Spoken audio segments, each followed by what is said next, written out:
getting very much out of it. And we have the resources, but the way we employ them is the problem. And we can do much better than what we're doing. Thank you so much, Jimmy. For Ansoni, it's leadership in Liberia, not just the executive, but all branches of government. For Jimmy, it's efficiency. He's an engineer and wants efficiency. Let me go to Pastor Patient. What catch your heart? Today, I'm looking at the vulnerable youth, I will call them, but they are also decision makers. I call them the silent decision makers in Liberia right now. And it is like a pandemic that is spreading across the nation. They decide where you walk at night. They decide where you drive at night. They decide where you keep your money. They also decide where you keep your food. Whether we like it or not, they are making decisions for those that are in authority. So this is something that we really, really need to look at. So I'm here tonight, and that is something that is touching my heart tonight. Thank you so much. And now you just show yourself that you're from the pastoral background, because you are talking about the least important, the most vulnerable in society. And that's what the people Jesus said we should care about.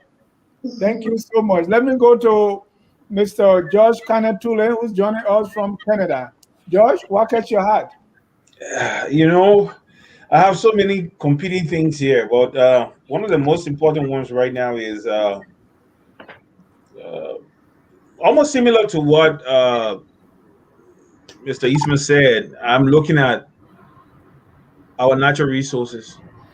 And one of the things that catches my heart is the destruction of our forests and our rivers, the pollution of our environment with mercury, the proliferation of illegal mines, artisanal mines, and then one of the worst thing about it is that foreigners have encroached on the land, and they are there mining, and they don't have any. There are no guidelines, all right. So they're just polluting, mining the land, stripping the land, and polluting the rivers with mercury. The Chinese, the Ghanaians, the Nigerians, and things that are not allowed in other countries, right, is what they are doing in Liberia. I was saying that on Sunday, I was telling Mr. Gil Meha, saw a video from Ghana, and they sent the army into the bush to go destroy, the equipment of illegal miners. They were blowing up diggers, or talking about excavators and generators and industrial water pumps. Those things cost $40,000. So the reason why they were doing it is because they had given them warning, nobody was paying heed, so they had to take action just to preserve something that the future generations can. What can we do about it in Liberia? This is what is on my mind right now. We have to do something. Thank you. And Alex, I'll be coming to you next after I leave. So please adjust your camera, have it in a landscape view so that we can have a better picture quality. So just to summarize, what catches George Canas had the destruction of our natural resources, the forests, the waters, the encroachment on the land, especially by foreigners. For Patient, the vulnerable youth, who she referred to as the silent decision makers. For Asuni, it's about leadership. Jimmy, efficiency. Aliu. Yeah, look, actually, the two things that catch my heart as we're sitting down, boiling inside, like my heart is about to. I can see it. The first thing here is to inform the Liberian people that because of Mr. Alexander Cumming and the Liberty Party's conspiracy against Joseph Numa Baka, either way it turns out, whatever primary or whatever VPS, whatever they have, Joseph Numa Baka will run in the 2023 elections. Now, the other thing that really catches my heart is the issue of healthcare in Liberia. It's appalling to this time in age that Liberian people are still traveling to Ghana and Sierra Leone for medical treatment. And those are the things that really catch my heart. Thank you so much. That no matter you say the conspiracy against JNB, he's going to run. Yeah. Mr. Jones, what catch your heart? Earlier, I think the war and economics crimes code is the number one issue in Liberia. I think that's the issue, out of which every other issue will be resolved, whether it's youth, whether it's structure, as Mr. Eastman indicated. If you don't have a platform, you don't have a system in the country where people be held accountable, where investors come in and invest and know that their investments include good leadership, good elections, free and fair elections. So I think it's paramount uh, kind of what you can court. And Mr. Jones, the audio is very bad. Is there? all right, let me log our. All right. So for Mr. Jones, it's about the War and Economic Crimes Court, and I think you may be wondering to what catch my heart. For me, is the lack of plan or the lack of substance. Anytime we talk in Liberia, there is no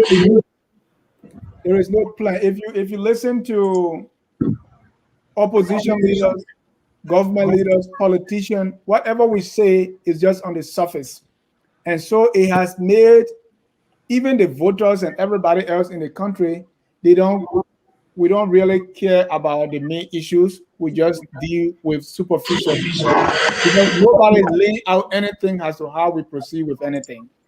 If you are talking about war crime code, nobody can tell you how they want it implemented. If we're talking about economic crimes code, nobody will tell you how it should be implemented. Somebody come out and say, oh, I will invest in agriculture. They will never tell you how they're going to do it. So everything is just on the broader surface. And so everyone is discussing just in vague terms.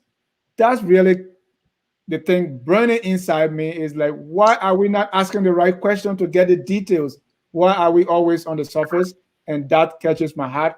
And ladies and gentlemen, again, this is focused on Liberia, an open mic discussion of what is burning inside you. So again, welcome, and we'll go around the room again so that we can discuss a little more in detail what this thing's about. And so when we start discussing an issue, we'll all jump in. Please feel free after the person discusses what catches their heart, jump in and let's get the discussion going. Let me start with you, Jimmy. So let me just begin with defining what efficiency and effectiveness is. Okay. Efficiency is defined as the ability to accomplish something with the least amount of effort, money, or competency or time. That's how efficiency is defined. But effectiveness, which is related, is defined as the degree to which something is successful. In other words, what you doing, the purpose for what you did, you accomplish that purpose. So in any project or any undertaking, you need to come back and examine how successful was the project, no matter what it is. If it's a road, street lights, hospital systems, what are the benefits? It has to be quantified and quality inspected, but you must measure it. If you are not measuring what you're doing, how you will know if it's good? How will you know if you should do it in the future? Are you just assuming, like we assume that maybe growing rice would be good in Liberia? But when we attempt it, how effective have we been? We have to re-examine the projects and see, are we doing it right? Is it something we should continue doing?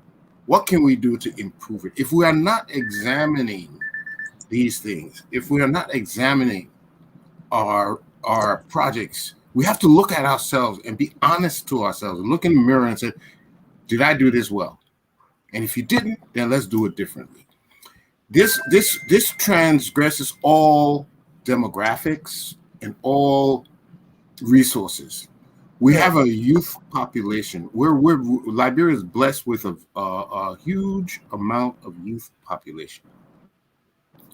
But if you go to Liberia, you will find out our youth on the selling here and now, here and there. They're not we're not putting these resources together. What are we getting out of it? Okay, what can be done to put these resources, or at least prepare what we call capacity building, prepare these resources so that we will yield something better tomorrow. When it's more politics. I hear people talking instead of looking in the mirror, like each one of us looking in the mirror and say, what can I do to improve, what I'm already doing? I think we have to start looking at that. Thank you. And I will ask each of you to chime in on what Jimmy said, but let me get Mr. Robert Gligman Gagua Jr. Robert, you are joining us from the car. Thank you, sir. Thank you. What catch your hat? Thank you. Thank you. Excuse me. I apologize for being so late. I'm driving to my destination, and I was hoping to get there on time to join, but I'm a victim of Atlanta ridiculous traffic, so I'm on, and I look forward to being a part of the discussion. So quickly, what catch your hat, and then we can, if you don't have time, we can let you go. Why is that burning issue that make you can't sleep at night?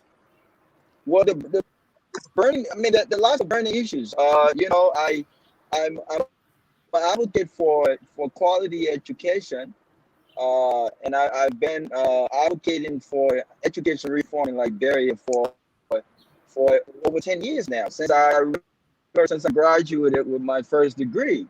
And the basis of that is because I understand the importance of education. Look, my family, my dad is a Bassa man, a very, very poor Bassa man who came when he was already a young man in the first grade, right? They laughed at him, they shamed him, they called him what they used to say back home, right? ABC what? But none of those things deter him from what the purpose was. And yeah, Robert, if you can join us later when you get to the destination, the audio is very bad. The audio is bad. Okay. Yeah. Okay. The audio is bad. So join us when you reach your destination. Okay, I will do that. All right. Thank you. Okay. Bye-bye. All right. You heard Jimmy. Jimmy is saying we are not examining projects. We are not looking at way to improve. We're just working. Jimmy, before the group come in, do you have some examples? Okay, let me give you an example.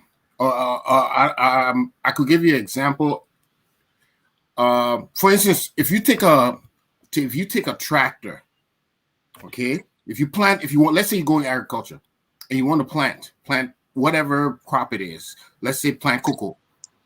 Okay. I was talking about real life example, not hypothetical. Like if there's anything that you can point at in Liberia where we have not really examined, yes, we're just trying to pile things on. Well, let me look at some of the road projects. Let's go directly to a road project, right? Roads are one of the most expensive engineering projects around. It's more than building pole lines or power lines. Roads are the most costly. Now, if you take a couple of $1 million and put it in a road, how will you determine that you have put that money to the best use? What are you using to measure? And the reason why I say we have to measure that, because if that road has brought more commerce to the city, if that road has enabled people to travel further into the hinterland where they can access the resources there, then you will say yes. But if that road is only to beautify a little small neighborhood, then you should have, you have to reconsider how you're spending that money. Thank you. Thank you. Ladies and gentlemen, anything to add on what Jimmy said? What your thought? Dennis, if this were a debate, everybody watching now will be voting for me. What Jermaine just said, he's telling you about a problem where there's a project, no result, and no accountability. You know why that's happening? Because there is no leadership. All of the things you people listed, you were talking about, oh, in Liberia, no plan, no plan. Everybody just running about some issue, no plan. It's about leadership. A leader will be somebody who has a plan. It's not somebody who say, because I'm chairman, then you're leader. No, you occupy a position. If you are a leader, you should know what to do. Even if you don't know how to do it specifically, you find somebody with the specific understanding as to how to do it. And then you keep an eye on that person to make sure that it is done the way it's supposed to be done. That is our problem in Liberia. I come to the issue of Zogos. These are wayward young people in Liberia. We have a government that can spend $25,000 when one minister is sick to run that person to Ghana.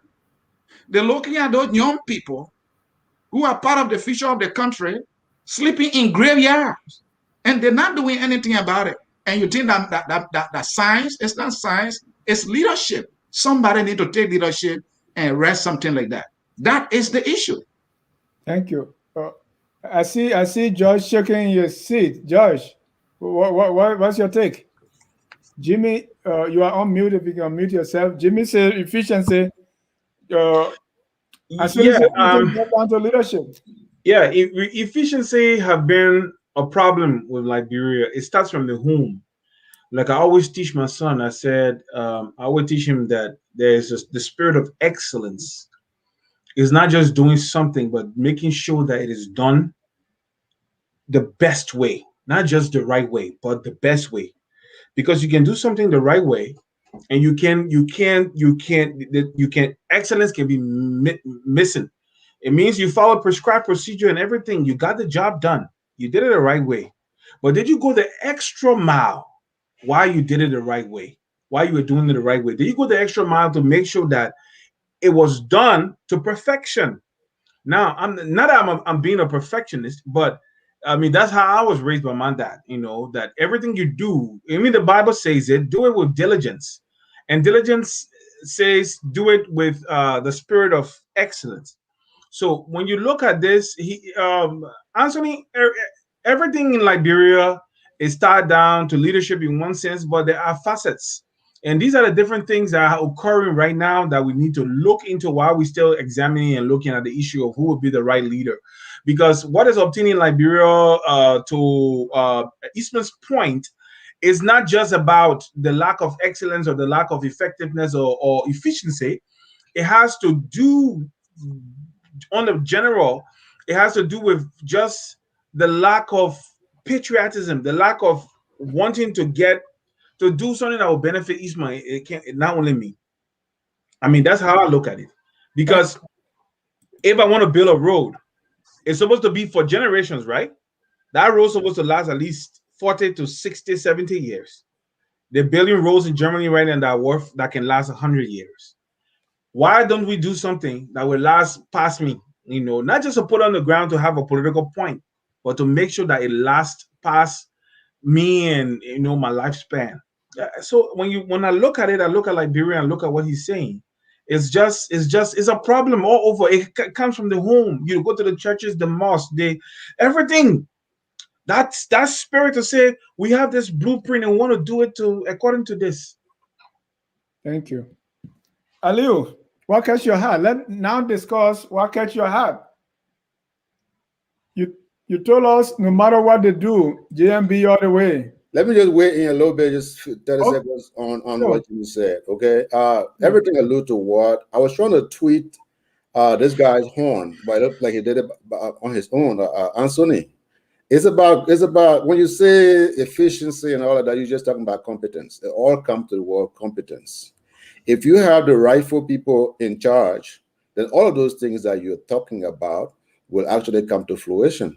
So it all bows to competence, and who will find the actual competent people is a good leader. So it all bows to leadership, no matter where you put it. It all bows to leadership, and this brings me to my point.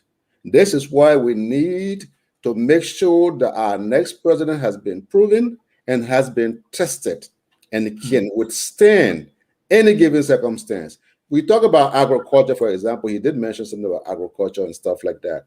You need someone who has a proven record in the area of agriculture. We have a man who actually worked in the field and managed the field and moved the Liberia agriculture industry from $0 to $50 million annually before he left to go to the, at PMC, before he left to go to the Ministry of Agriculture. So we need a man like that. And just I hope Anthony and myself will be on the same team here, because you see I'm buttressing Anthony. So we're not on the same team. So that's the main thing here. And for a guy who claimed to be the Messiah, he's so clean, fresh and so clean, and he comes and start buying people motorcycles and airplanes and Jaguars and paying people money to vote for him. Look, let me tell you this: we made the mistake by allowing George Weah to become president, and we see what happens when you give people surprise packages. We are not going to settle for a surprise package this time. We will do everything in our power to make sure that the right person lead. And until now, Joseph Numa Boakai is the rightful person, and he's going to run. I'd like to come in quickly there, Dennis. Go ahead. And here's and I think this is where our fault is. We like to rely on a individual, a messiah. We need a system that no matter who is in leadership, you have professionals, a bureaucracy that will keep the ship afloat. But keep on putting your hope in a person. People are people. You're gonna get the Liberian people. If you're gonna elect a Liberian, if most Liberians are in a certain way, there's going to be a tendency for your leader to be the same way. But if you have a system, you have a body that you rely on for decisions, who have studied and tell you, said this is the thing to do, then you have something more concrete than just putting your hope in an individual. Right. And to let me make it in the form of question to you, Leo, because I know you can sleep at night. He said I can't sleep at night to get Waka elected. Is that why he can't sleep? Yeah, that's why he said that's the burning issue. So let me ask you, God forbid, God forbid Joseph Newman Boakai dies today. What becomes of Liberia? If Joseph Newman Boakai dies today, then I can tell you at this particular juncture, if Joseph Newman were to, God forbid, pass away today, because we can say that because and we're all going to die. Yeah. So it's no big deal. No, we're not wishing anything on anyone. I think there's a loop. I think there'll be a big gap at this point in time. There will be a big gap. We have a guy who could potentially take over after Joseph Newman Boakai, if that were to happen. A guy who has absolutely no clue. So if that were to happen, then we will be in a dilemma. But just to say this to Jimmy, you said so. If that were to happen, then we are doomed. Yes, we're in serious trouble. Just to say this to Jimmy, the system you are talking about, you need leadership to put that system in place. Who told you we don't have system? We have system, but we do not have people with the political will to enforce those systems. Dennis, can you imagine what Aliu is saying?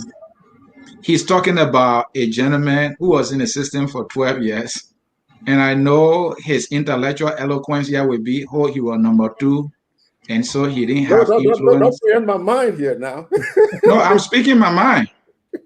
I'm speaking my mind. And because every person who actually supports Mr. Boakai, that's the excuse they continue to give. So I would take that excuse. But here's the deal, Dennis. For him to have said that, should Joseph Newman Boakai, for some reason, we're not wishing Oman Boakai any evil here, should not be able to run or will not be in this coming election, Liberia is doomed. It presupposes that Liberia does not have any other person prepared for leadership other than Joseph Newman Boakai. Is that a true statement? Or is he saying it because he feels that Oman Boakai now? Yeah, Joseph Boakai right now, as far as we know, nobody has surfaced yet. Right now, as far as we know, he's the most qualified. at this point in time, the most experienced. And here's the thing. Let me conclude, Dennis. It is not about winning. His argument here is that he stands a better chance of winning. I understand that argument. But is he the guy who will get the job done? Of course not. He's been tested and he has proven to be inept when it comes to leadership. George. I totally disagree with what Anthony is saying here. Anthony, you know how Liberia works. I give you a common example. In this present dispensation, I know Madam Taylor to be somebody who is astute. She can contribute to the discourse. She can contribute to the management structure of the country. She's been ostracized. She's been marginalized, eliminated from the equation of governance. I saw firsthand. You know, I had a periscope looking at Ellen's government and criticizing everything that they did. Apart from the disclaimer that I can say that Joseph Boakai is almost like a father to me, I saw his marginalization. I remember when Amara Kone disrespected Joseph Boakai to the point of, I can say he insulted him. Amara Kone insulted Joseph Boakai. And nothing was done. This is a junior guy. This is the second man in command in the country. Because he was seen as a means to an end. When Madam Sadi had conflicts, so she called him into the picture to help resolve her conflicts. That was his use. He was just there. He was not even don't even put vice presidential position. He wasn't even counted in the equation. When she wanted, he went and got, when somebody bought investor. Let me say this to you now. When somebody went and got an investor and brought it to him, and he facilitated the investment to the point then other people took it from him, that was it. But I saw his marginalization. So I won't count that as being inept. So you agree with Aliyu, though? Is that what you're saying?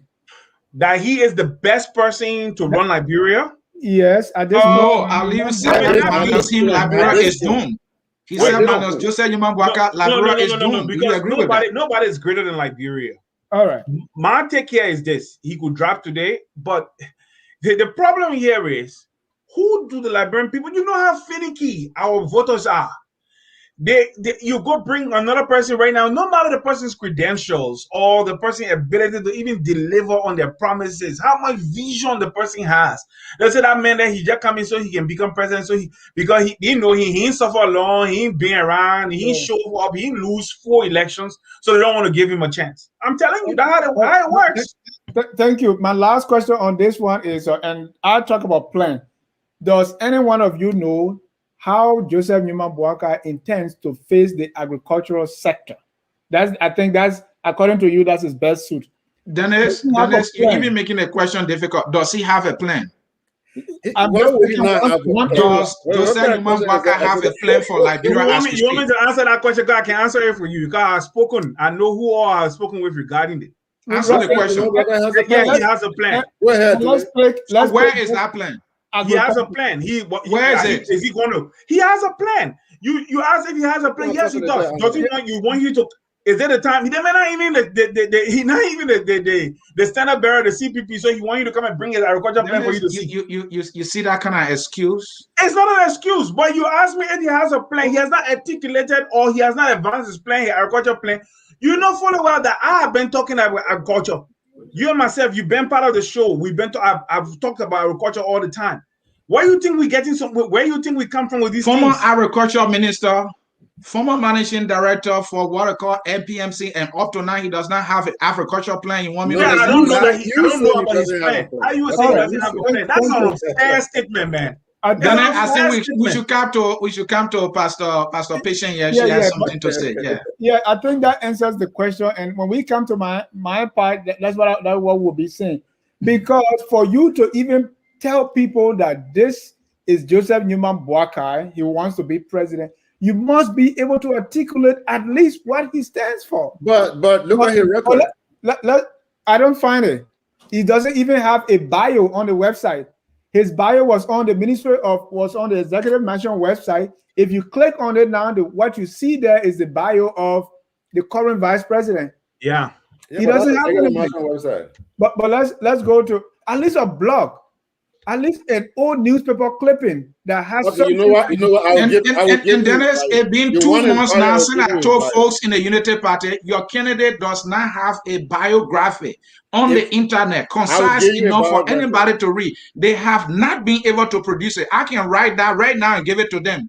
They can't do it. And you call that man a leader? I will inbox you. I will inbox you his Oh, biography. How you about that? equating The one on leadership. Wikipedia, right? The one on No, Wikipedia, is not that the why one you on want? I Wikipedia. have it. Not the one Dennis, on It's Wikipedia. Anthony, stop disjointed. this. You equating leadership to the ownership of bio. But that's basic. I agree. We agree that that is All a right. departure from the present day So norm. We he does agree. not understand what leadership is. Okay, Welcome to Pastor Patient, gentlemen. this man supposed Alexander comments. Get us something tangible about No, Alexander Gomez. let's forget about it. Let's go to Pastor You Patient say, because who I'll am I come back to supporting? Jenny. I'll You come back to supporting Anthony. Alexander I'll come Gomez? back to Anthony. He No, talking about that is false. leadership I metrics. didn't expect you to do that. Let's go to Pastor Patient. Well, Yeah. the discussion is very interesting. I listened to Aliyu when he said that Liberia is doomed if Joseph Boycott is. I mean, unfortunately, if he were to pass right away, then we are doomed. I also want you to know that no man is indispensable. We'll always have a replacement. There's always a replacement somewhere. So whether he live, whether he die, he can be replaced at any time. He could be the president today and he be impeached tomorrow. There will be a replacement for him. And trust me, there will even be a better replacement. I love Becca, but I'm just telling you that no one is indispensable. Another thing you guys talk about is efficiency. And Brother Tule gave an example of a disrespect that was leveled against a VP Burka. It all comes back to the system. If a system is not working, if a system is not in place, you will find all those things. Or ministers should not go and disrespect the vice president. There should be consequences attached if you were to do so. So it all boils down to there's no system and the system is not working. And I also talk about the silent decision makers that we have in Liberia. And my brother Anthony just called the name right away. Everybody just calling them the Zogos and the Zokis and whatever name we call them. This is a very serious crisis. It's a crisis that is going on right now in Liberia. And that crisis, it needs to be addressed. So another thing come to play. What is a system that is put in place by the DEA? Because they are the one that should be monitoring and should be making sure that there's no drug peddler moving around the place. What are they doing? Are they efficient? If almost the whole country is going through that pandemic, it means the DEA there need to be a reshuffle of the whole DEA. Because pretty soon, if George were to stay there another 12 years, the Zogos will be the next vice president of Liberia. They will have their own leadership over there, and they will determine which county is theirs and which county is George Weah. So this is a serious thing that we are not looking at. So in order for us to go to the place where we want to be, this has to be an issue that is addressed by every one of us. The leadership need to take this serious. The president, the VP, the families that are concerned, the entire system. Pretty soon, people not be able to walk around 5 o'clock in Liberia. Maybe we'll take them for a joke, but it's serious. And someone sent me a video that I posted on Facebook. And you see the children, we call them our future leaders. And they are living in the graveyard. Your future leaders living in the graveyard, and they are there, taking their drugs. And nobody care. And you think it's only the problem? No, that problem is not for them alone. It's not even for the family alone. It's for every one of us. Because whether you like it or not, you are involved indirectly. You are involved directly. They tell you when to go to bed. You would have loved to stay out and to be passing around. But they made it their business that you cannot stroll in this area at this time because this is my domain. They have a stronghold. And whether we like it or not, it is operating. So this is something we really need to look at. Pastor Patient, I think you are on point. And again, it could not have come to leadership. And I know quite too often people notice that I go back to the previous administration, and I will not stop doing it because why? They had a great opportunity, very good one too, 12 good years, money flowing in the country. The vice president, Aliyu, is telling us that we should not have him in the upcoming election we are doing. He was right there. What did he say? What did that administration do? Now they have gone now. They are saying whether or not they didn't do anything, it's over. Okay, I agree. Let's come to the current administration. What is the leadership the CDC providing for these young people? We all know they are having children. They see them taking Right in drugs. that place Everybody where walk they by live. them and pass by them. All right. So if the previous administration maybe had built a place for those people to be, maybe there were some educational things going on there to turn them into, to give them skills so that they will leave that life they are on to live another life that is productive, maybe the issue will be minimized. But I'm not sure if that was done. I don't have the facts. I But want to I'm say just something saying, over the if Anthony. anything substantial was done by the previous administration, to put Anthony, these kind of people in a place where they will learn skills to become better citizens, maybe this situation will be better. Now, this Anthony, government is walking the same path as the past government, and it's all about leadership. Anthony, the reason why this government came into power was to correct the wrongs of the previous And I fully government. agree with you. That's what I just said. Okay, and if they didn't do what they were supposed to do, you that took over government is continuous. You don't say because I did not receive, the green light from the previous government, so I'm taking the handle of this government and I'm taking over. So I will continue in the lacks that they left behind. No, you have your own plans. You have your own dream for development. You have your own dream for the safety of the nation. The security of the nation lies in your head. So you have to have system in place to ensure that those things are properly. Thank you, Pastor Patient. Let's come to Jimmy. Jimmy has not spoken for some time now. Jimmy. Okay, because both of you mentioned 4-letter word that is plan, right? And when we come to my side, that's what I will be hammering on, right? Because you see, if you plan, if there is a blueprint, even the starting with Joseph Newman Boakai, if Boakai had written something down that we can see, it doesn't even have to be on the internet, even if it is in his back pocket, that he can show somebody some blueprints, right?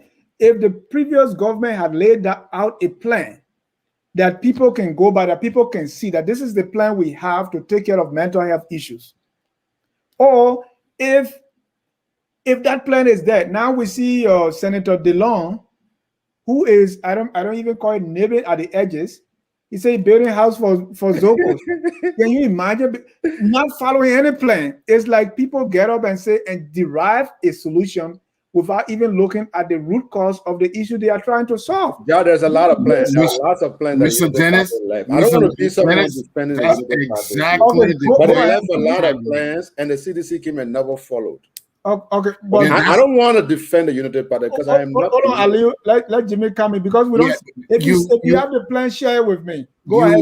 That is exactly the point I'm trying to make.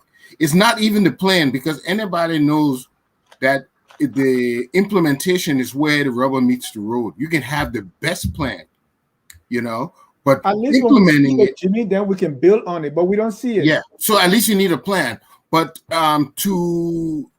if you have I think the brother Kamara said there are systems in place, and I want to tell you, if the system is not doing what it's supposed to do, then it's ineffective.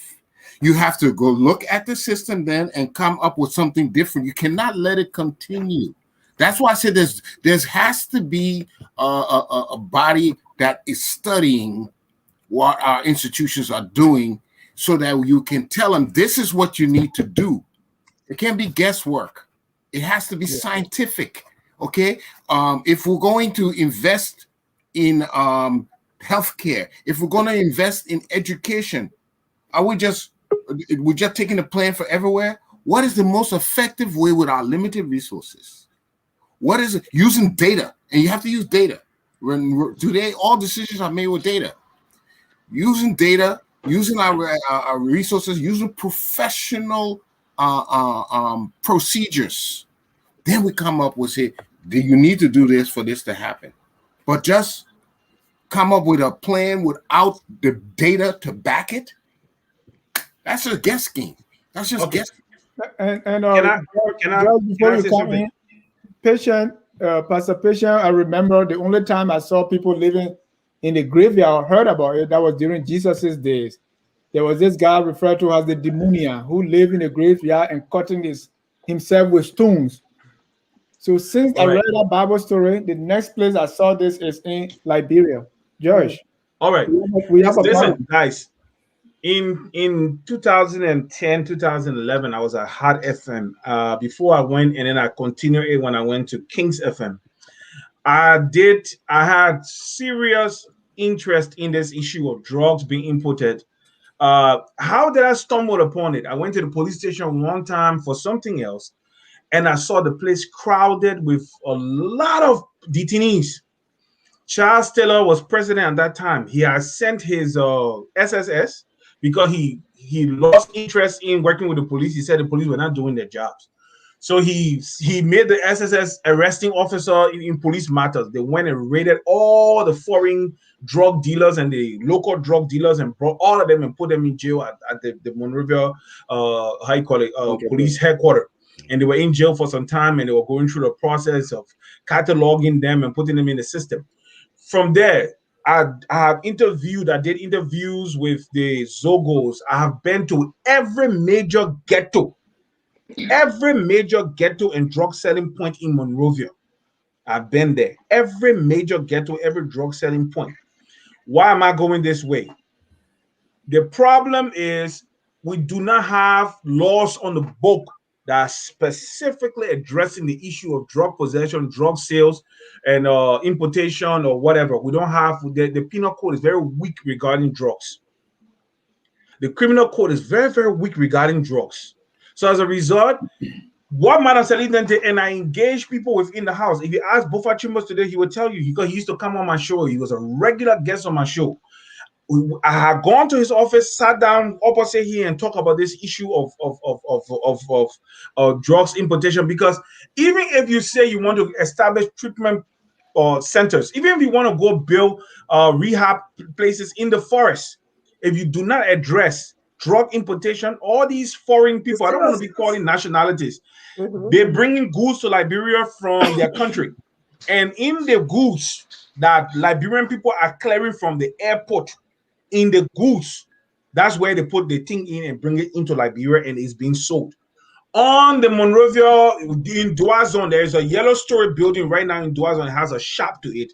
It's a major in Duazon. Soon after you pass the Duazon market on the right side of the road when you're going towards Ralphie, there's a yellow story building, has a shop beneath it. It's a major drug selling point. It has been for the last, I don't know how many years, since its construction.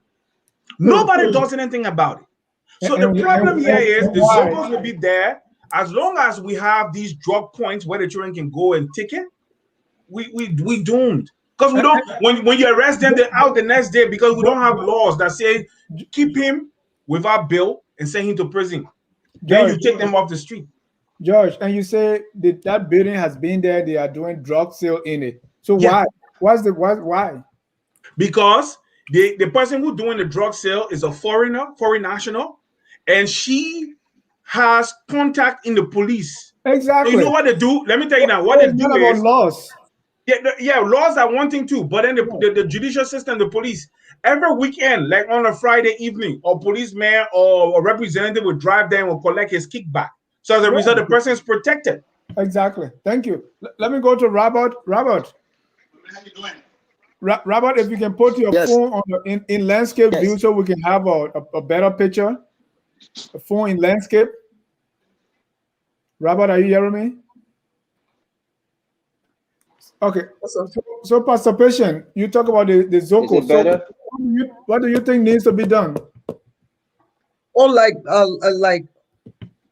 George said, and like I said earlier, we have the DEA, we have the police, we have all the different or government agency that need to implement whatever laws they have to stop the importation of drugs, to stop the peddlers from doing what they are doing.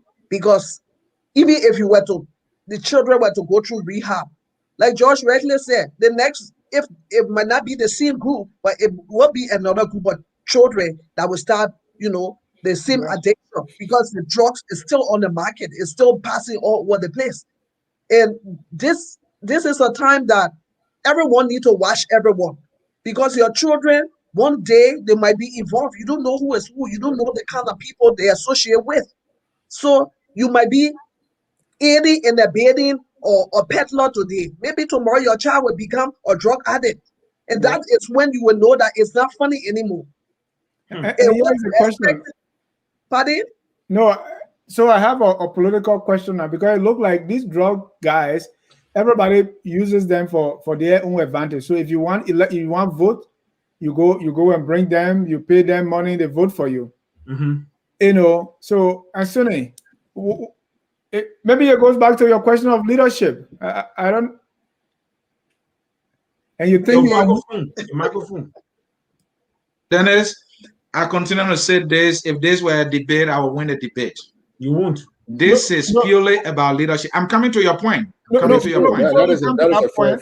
want to add there is, do people even realize, the ordinary citizen, that this is a problem, or we look at them as no, that's the problem there. Neglected, rejected, and we see them as just ill and pass? Or do we actually know that this problem is coming to our doorsteps? Go ahead. Dennis, I will say to you, everyone recognizes this as a problem, but it has to be someone who takes leadership. Even the Zoko themselves know that the lifestyle they are living is a problem. That is why they don't freely associate with other people who are not in a lifestyle. They know it's a problem.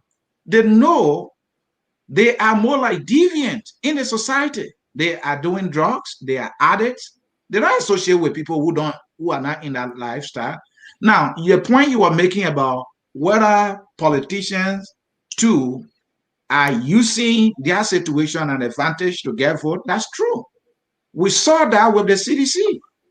This going election, the CDC went to the Zocos and gave them 5,000, some of them 3,000, some of them 2,000. This is a true story. Gave them money for them to vote for the CDC. When they were making or bringing Thomas Fowler to be the almighty senator as this manager one are going to solve this problem, the CDC did that. And I guarantee you, other political actors will do the same thing. The solution is for leaders to. Now, Tule says something that is important. I'll be very quick here. What Tule said informs or more about how this thing here is very serious in our country.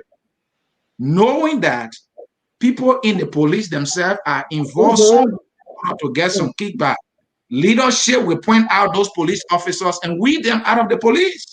Right. And punish them for their. Let me give you two quick examples, please. Hold on, Dennis, two quick examples that are very important to this conversation right now. Just hold on. Because Anthony keep talking leadership and he thinks he's winning. I just want to give you examples. And I'm winning. Anthony, when you say leadership, are you talking about the leadership in the mosque, the leadership in the church, the leadership in the police, the leadership in the market, the leadership in the home, or what leader? Or you talking leadership to mean president, vice president, legislator, chief justice? What's the leadership you're talking about here? Excellent. Leadership is leadership everywhere. Leadership everywhere, Dennis. Yes, that is my answer. Leadership everywhere. Whoever has a role to play, be it the church, be it the community, be it the president, be it the legislator. He was talking about Buffer Chimba articulating this issue of the Zogos. His speaker is not putting any money in the budget to take care of this problem. You think that leadership is showing that? Of course not. Thank you. Let me give you two quick examples, Dennis. Go quickly, and then we go. Years past, quick. Years past, they arrested a SSS officer who were trying to transport how you call it, marijuana from Sierra Leone border into Monrovia. They arrested an SSS officer, disrobed him, and sent him to court. I don't know if he ever went to jail because of it. The second thing, we went to we were looking for several drug dealers. I used to play my role. I was looking for these notorious guys who were responsible for something bad. So we went to King Gray, and the people in King Gray Township were protecting the criminals.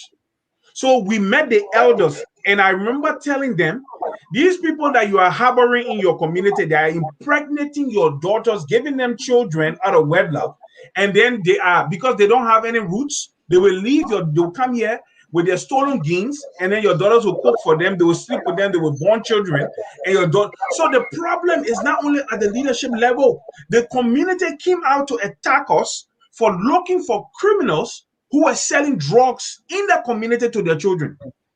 And because of the Robin Hood mentality, right? Because that guy will rob people and bring it in their community, and they enjoy.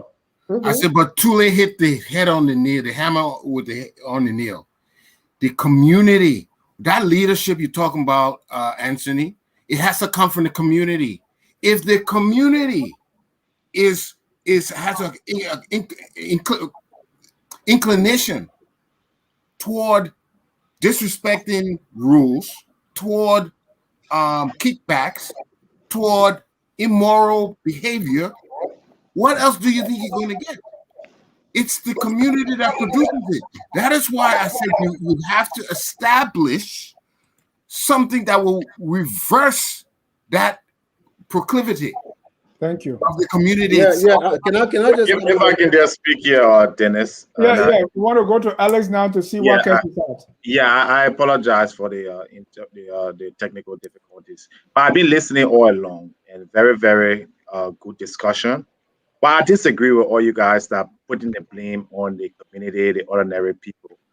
Every country has to have leadership, government leadership. See, You can't blame it on drug.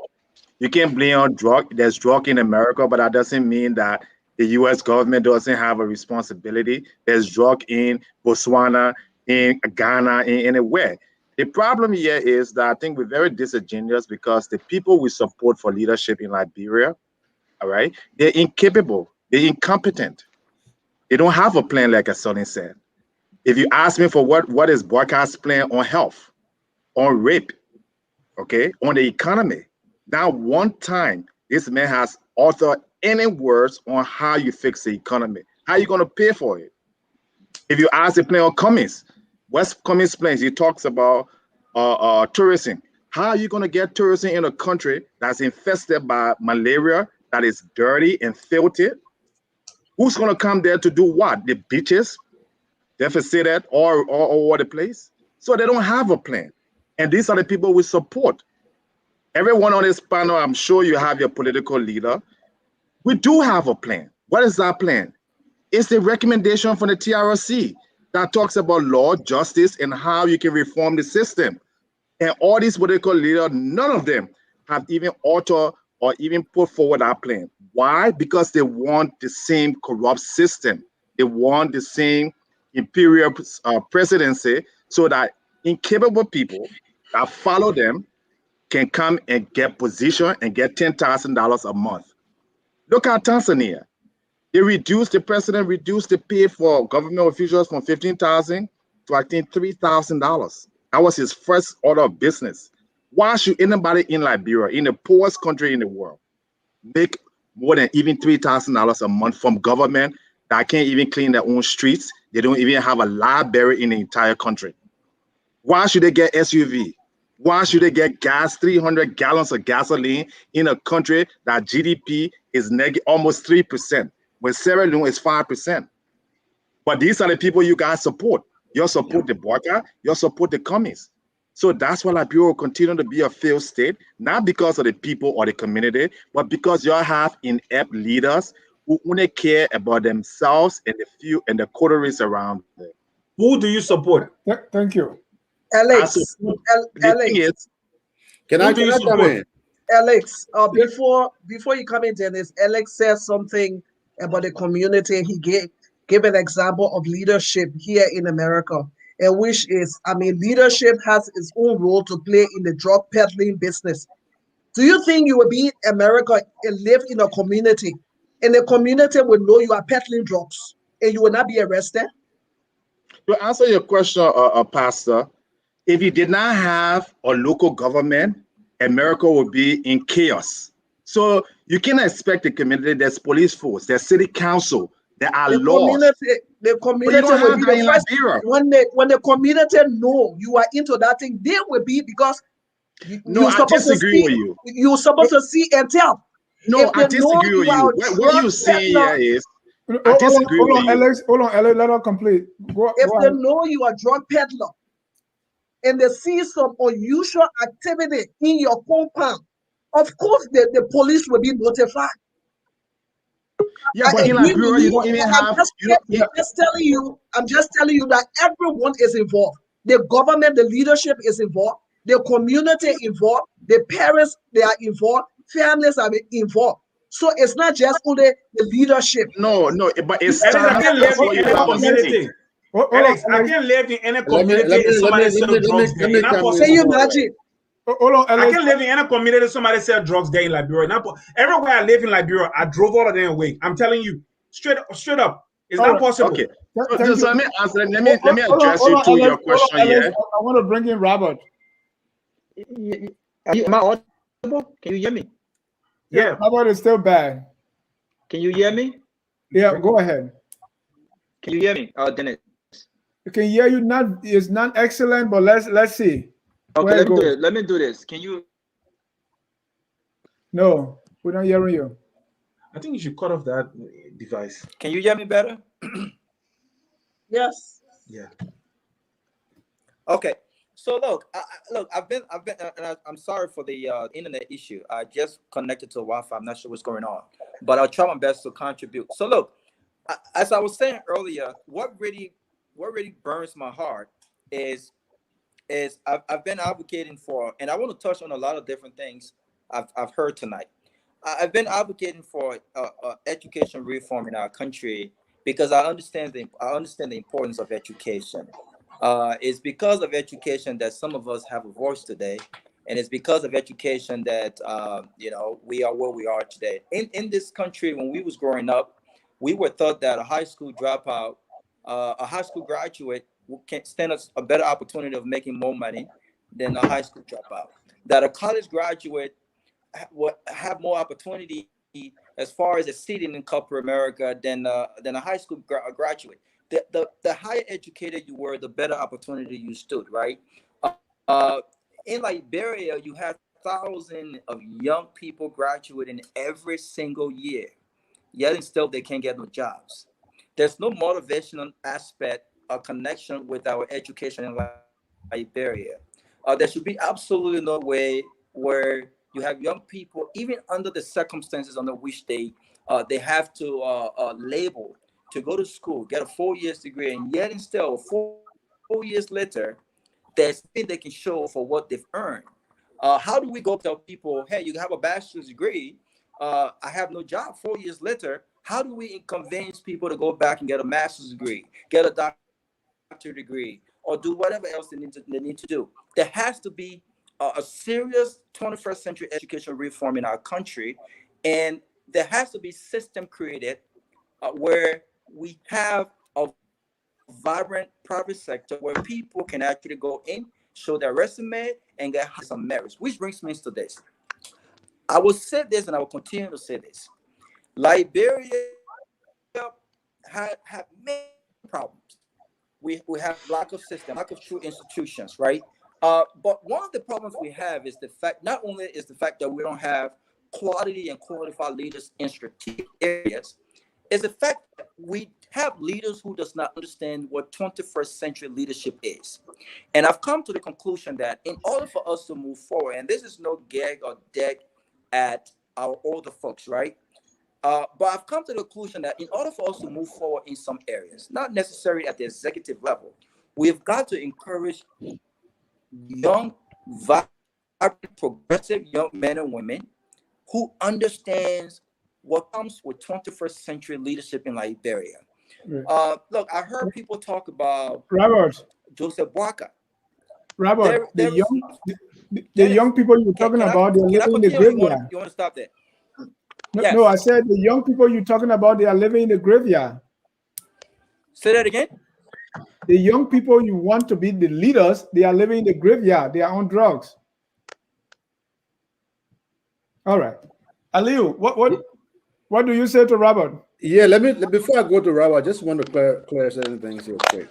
To the past, I suppose a statement about the DEA. Let me give you a short story, something that happened 4 days ago. The DEA have a group of people, and this all bow to the whole governing thing that Alex and Anson talking about. The DEA have a group of people that work with them who are not employed in the government. Okay, they're pretty much like DEA militias. Day before yesterday, I think it was on Thursday, they went to the Bannersville Junction. They said they went to break in some place that had drugs. They went there, instead of picking up drug, they looted TV, they looted tip, they stole money and everything. Those are your DEA that you are talking about. Another thing I wanted to touch on, Jimmy said. That's what I said. That's what I said. Another thing I wanted to touch on. There need to be a reshuffle of the whole DEA. Yeah, that's another thing that Jimmy touched on about system. Jimmy, I keep telling you, we have system. The issue is not with the system. The issue is with governance. If you have the right authority, the people who believe in the rule of law, all they have to do is enforce those laws and amend some of them. For example, you are not supposed to keep somebody at the Liberia Central Prison for over 48 hours. It's on the book. Do you know that people stay at Central Prison for 2-3 weeks? Is it about Central Jailhouse? Central Jail. Yeah, Central Jailhouse. Liberia Police Station. Liberia National Police Headquarters. 2-3 weeks, sometimes more than for a month. Do you know the system is on a book? It's written. Do you know that judges supposed to adjudicate cases free and fairly? It is written. Okay, it is not that the system is not there. It is leadership, like Anthony said from the beginning, and he's winning this conversation. It is leadership. But you guys came up with something and said, oh, the community in America and the community does a lot. Let me tell you, again, it's leadership. The reason why the community know its responsibility is because there have been government in authority who have trained and taught the community on how to be leaders in their own communities. So we have different leadership, like Anthony said again. I hate to agree with the guy because he doesn't like Buckeye, but he has been spot on. You understand me? It's simply leadership. And I hope moving forward after this show today, I hope you guys will focus on Liberia, cannot dedicate most of your energy in making sure that Joseph Buckeye becomes the president. Let me come in a little bit. There's a 600 pound gorilla in the room, and we don't want to admit it. Can I come in, please? Our culture, our custom, all generally Liberians as a whole, we take kickbacks. You can close your eye and say that man will take a bribe, yes or no, and I bet you 90% of the time he would take a bribe. Yeah. This is our culture. Yeah, I'm telling you, you have to address the culture. And Jimmy, and I support you on the system because system thinking. Because I think Aliu is getting the whole idea of system wrong. Maybe he thinks system means to have the law, but no. System means just like our body, or let's say the digestive system, there are many parts that are connected, doing one thing, right? We don't have that most of the time. Robert, just improve your internet a little bit. I'm coming to you. But the issue of system means it's not connected. You see, when you connect things, you shouldn't have one place of failure, right? If you have this wire going to this bulb, and this is the only connection between the bulb and this socket, if you cut this, the whole thing go up. Fine analogy, but you're wrong. That's not how a system works. For a system to function, you have different things coming together. But in Liberia, that's not here or there. Let's focus on the mean because we got time against us. If you have one person who, when you take back, the whole thing collapses, then that is not a system. But let's make progress here because we have not had Alex, George, and even myself. You were asking me about Alice's point, right? I needed to address that about the war and economic crime that Alice talked about. No, Robert was talking. Let Robert. Okay, no, okay. Alice has not made his point, so Robert conclude. Can I look? We look. Here's the problem, right? Here's the problem right there. This gentleman is talking about Joseph Boakai. I'm not even going to go into his 40 years of leadership or his 12 years of being vice president. Do we, leadership starts at home. Look at our political system. Do we have any true political institution in Liberia? The gentleman talked about us not depending on individuals. I agree with him, but can you name me one politician in Liberia from the Alice comments? And one of my issues with the Alice comments that we knew from Atlanta is his failure to actually consolidate or institutionalize ANC. Joseph Walker has been a part of the Unity Party for how long?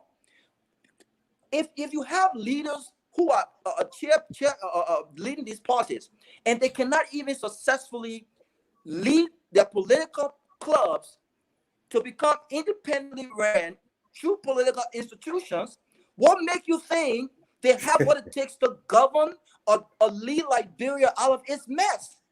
Come on, folks. We don't have. Thank you, If Robert. Joseph Walker left the Unity Party right now, Mr. Aliyu, who supports Joseph Walker, will go to CDC. If Joseph Walker joins CDC right now, and he came the stand-up bearer of CDC right now, everyone who supports Joseph Walker leaves and they go to CDC.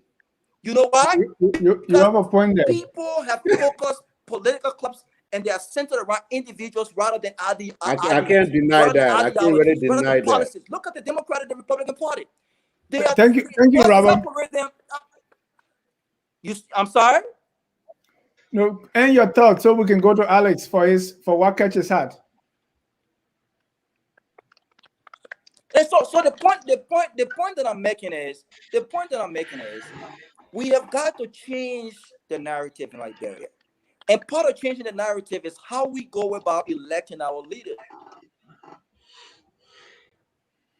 Thank you, Robert. And Alex, before you state what Ketch you had, Robert is saying the whole thing is about educational reform. That's what Ketch's his hat. Well, the problem here is what is what is very, I think, unfortunate is that all of you mentioning problems and no solutions. What do you do educational reform? What do you do community service reform? You still need a national leadership to carry on those reforms. Whether it's police reform, whether it's drug reform, whether it's business reform, you need to have a competent leader. Who is your competent leader? Let me, and I will get to that. No, you keep. I want you to just bring it out so you can ease my But tension. that's the problem with Liberia. You want this quick a competent leader will way Fargo. You're going to man one. No, let me say this, and that's the problem with Liberian.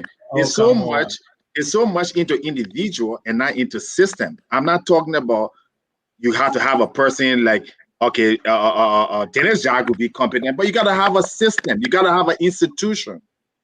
All you want is Joseph Walker, Alice Comey, George Weah.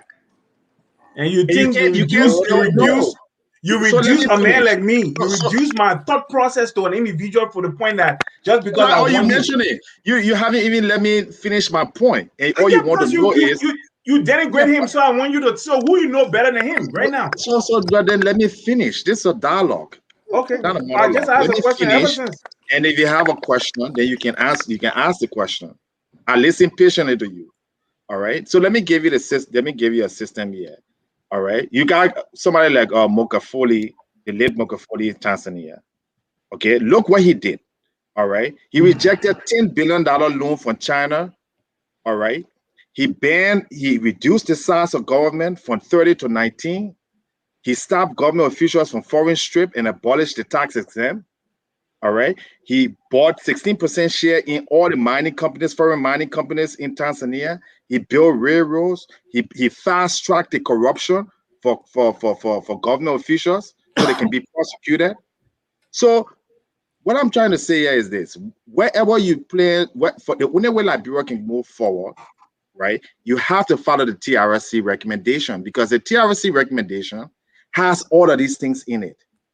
It has a way in which you can select, you can have real political parties that will come to real convention and will not be one person coming to bankroll a political party like Benna Ure or Cummings or Weah. You have to create real institution. Right.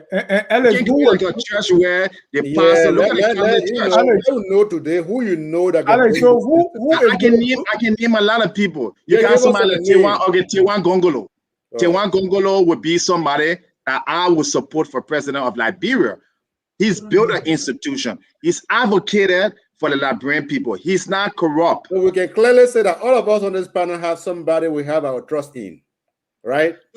And that's what I'm saying. It's not about an individual. It's about building an institution first. And the TRC recommendation that your Liberian government spent over $4 million for, that they spent over 4 years to find out why Liberia is dysfunctional, y'all would not go back and we all honor want the TRC though. We all want it. no, you don't want it. You want elections, so Joseph Boakai Yeah, coming. so you gotta if have you want elections. TRC, Thank you. let me finish. Alex, I'll make this last point. If you really want a TRC and your Unity Party man or your ANC man, why don't ANC and Unity Party come out and say, forget the election right now? We spent $4 million. That's not gonna happen. 5 years. Yeah, because they are corrupt. That's why it's not gonna happen. thank you. They don't want it.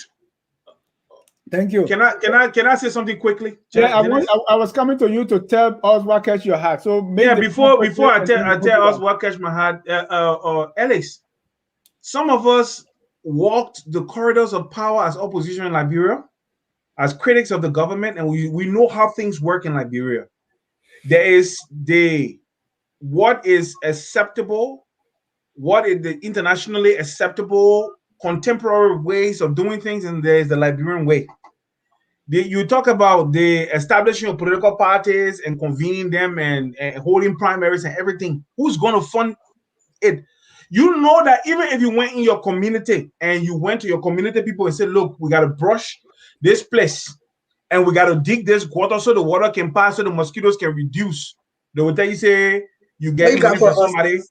What you get? Okay, so then why are we having a discussion? No, just wait some more, Alex. Wait some more. Let's just leave it the way it is. No, we'll try it. We'll keep working at it until we can fix it. The reason why, let me say this to you. Nobody is saying Joseph Boakai is the best Liberian to lead Liberia, but let me say this to you. If you went to Liberia, no matter how many, I live in Liberia. How much I don't vision? need to go to Liberia. Okay. No matter how much vision you have, it doesn't matter. I live in Liberia. I was in Liberia. Okay, I respect that. Sorry, I thought you were outside. Ellis left I understand it now. Man. No matter how much vision you have in Liberia, Alex, they don't know you. They don't know you. And that's why what we see here is, Mr. Tule, what we see here is, if Joseph Boakai is a real leader, then he has this. So listen now, let me finish. Like, you have leaders in all parts of the world. We have Lee Kuan Yew in South Korea. You got Jerry Rawlings in Ghana. You got Paul Kagame. All right. You got Masitu in Botswana. What we're trying to say here is that Liberia does not have real leaders. If they did have real leaders, then these leaders, these leaders will step up to the plate and carry on a reform that's necessary. Thank you. Let me establish on my mind, then we can move George, I'm coming to you. What catch your hat? Okay. I said, because the things we've spoken about are so germane that it's just difficult to even come to mind, and mine is also important. So let's look into it. I have been looking at our natural resources from the days of Madame Salif. I can remember I was the one that broke the issue of El Nito, and I really dragged her on that stuff. We have a problem in Liberia, and yes, it's an age-old problem. It precedes Madame Salif. It succeeds her also. The problem is, there is a paradigm in Liberia that exists, and that paradigm that says that the natural resources within the bailiwicks of the nation are not for the benefit of the poor people in the country. The natural resources, the poor people only supposed to receive the trickle. Not even the trickle down. The crumbs are what they're supposed to partake of. Whoever is in power that facilitate those agreements, like the Mineral Development Committee, they are the ones that are supposed to be the first beneficiary, the president, the vice president, and the people who in the Mineral Development Committee, the how you call it, the Investment Commission. They are the ones that are supposed to really benefit from these things. What is happening now? So what happened now? Everybody, Liberia is an open country, like a city without walls. So Ormel did something in 2003, 2004, when the interim government came in power. Ormel used her authority in Liberia in conjunction with the interim government. They went into the Sapo Park and they forced the dwellers, the illegal dwellers from the Sapo Park. They've gone back in. FDA knows it. The Chinese people are there. The Chinese people are in River Says. And there's a difference. Our people did artisanal mining with shovels and but they scarred the land in a very minimal way because they didn't have the diggers, they didn't have the excavators and the bulldozers and the how you call it, the power source. Now the Chinese, the Nigerians, the Sierra Leoneans, the Guineans, the Ghanaians, they are in the forest. They are just stripping the land and destroy and they're polluting the environment with mercury because they use mercury to be able to get the gold when they finish doing the washing. And they just release the mercury back into the environment. So it may not be today, but generations will start suffering from the pollution of the land and from the stripping of the land. The land, because when you go to even the Amazon area, the biggest problem is the illegal mining. When you go to Ghana, I just said it in the intro, Ghana went and burned the equipment of illegal miners. In Liberia, nothing has been done. It's a problem. When you look at illegal mining, when you look at the hoarding of the land with cash crops, it's a problem that has future consequences for us as a people. What can we do to stop it? Right. And so, do you go to Anthony and say leadership? You're making this guy to win. Leadership. No, but it wasn't a contest. It wasn't a contest. You asked what was on your mind. So Anthony now, because he's a crew man, Anthony wanted to make it contest.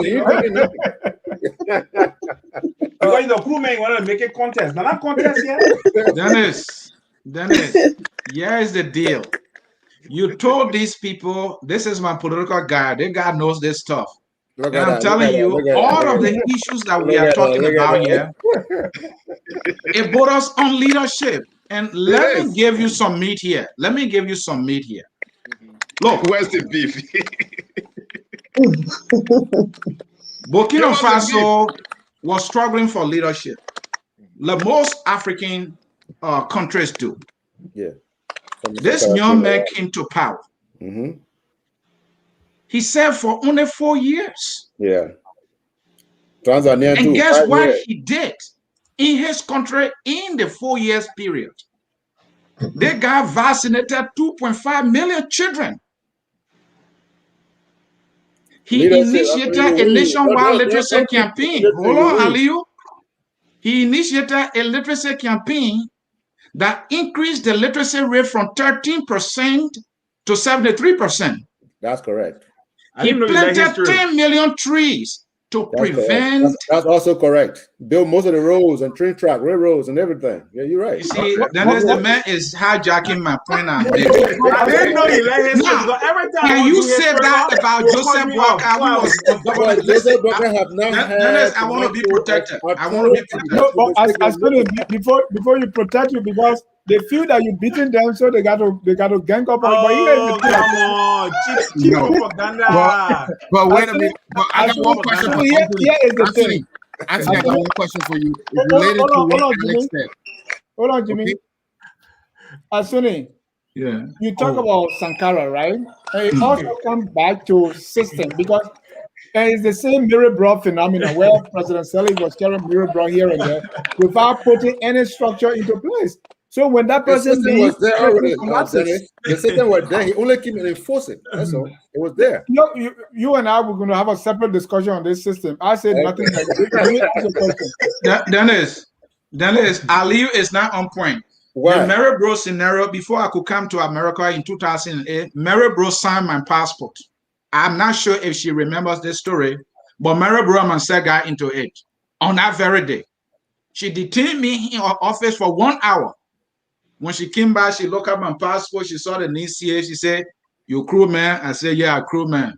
She said, "I signed your passport. Get your trouble out of here." The point I'm making is, when Mary Bro took over the passport division, there was no system. The system was rotting. Aliyu, I was listening to you cleverly. You said there is a system in place in Liberia. Mm-hmm. How could you say that? But let me agree with you, Aliyu. Let me agree with you. You are right. There's system in place for Omen Joseph Boakai to be getting the fattiest budget. That is a system in place. There's a system in place. No, listen to me. I'm agreeing with you, Aliu. There's a system in place. You're being derogatory, but let me tell you this. Let you finish. But is it not a system that he's getting the fattiest budget?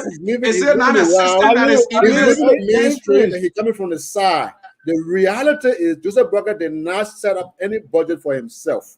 The budget of the vice president was enacted by law. You should be asking your Grand Crew County senators and representatives. And Dennis, why Joseph Boakai? Hold on. Dennis, I want to be protected. Aliu. Mr. C, let me correct Aliu. A budget, Dennis, tell your body Aliu to start hijacking me. Just give me 30 seconds. Here's the deal. Bobby Wine, of recent, there was a budget for lawmakers, people in the parliament to get certain amount of money. He rejected it. And let me give you another one. There's a gentleman called Rufus Nova. Many people don't know him today. During the transitional government, when they brought the Grand Cherokee Jeep for all the representatives, when we had just come from war, he said, no, I'm not going to take the car. That is unacceptable. He refused it.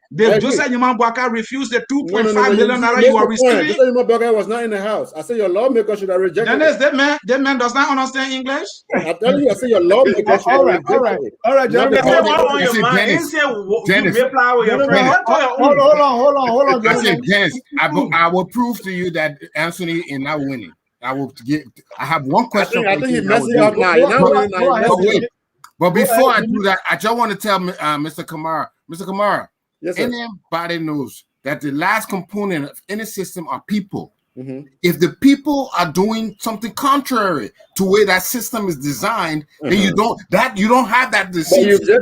You've just agreed in context. The system. If the people make up part of the system, and if they are not functioning the way it was designed to function, you do not have the system. I disagree with you. Here's one question for Anthony. Yes, bring a question. Yes. And it's related to what Alex said. The solution. You said leadership is the problem in Liberia. What is the solution? Good leader. Thank you. You see, the solution.